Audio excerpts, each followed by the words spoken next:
আমার এই মুরগিটার অনেক ঠান্ডা লেগেছে, যার কারণে ও যে সবুজ পায়খানাও করতেছে আর হাঁ করে নিঃশ্বাস নিচ্ছিল।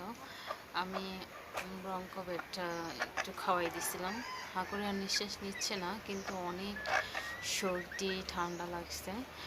ঠান্ডা লাগার কারণ হচ্ছে আমার এই যে আমি কিছুদিন আগে এখানে কিছু মাটি দিছিলাম যাতে করে মুরগিগুলো একটু মুরগির এই যে দেখেন পায়খানাটা সবুজ হয়েছে।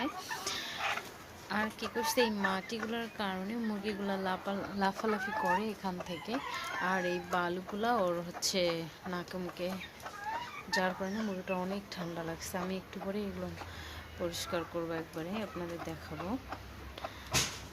তো এই মুরগিটাকে আমি ঠান্ডার মেডিসিন দিব, ফ্লোরফেনিকল গ্রুপের একটা মেডিসিন, ওটা দিব, আর টিলমাইকোসিন গ্রুপের একটা মেডিসিন, দুইটা মিক্সড করে কম্বাইন করে মুরগিটাকে খাওয়াবো।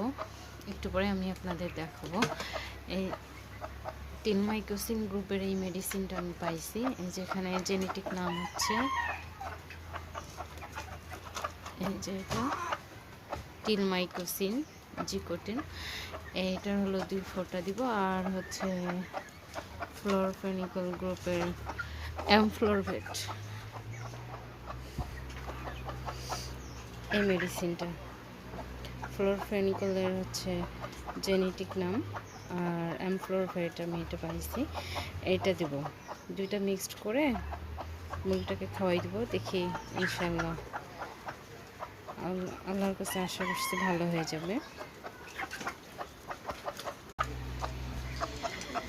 মেডিসিনটা আমার মিক্সড করা হয়ে গেছে, আমি এখন ওকে খাওয়াই দেবো।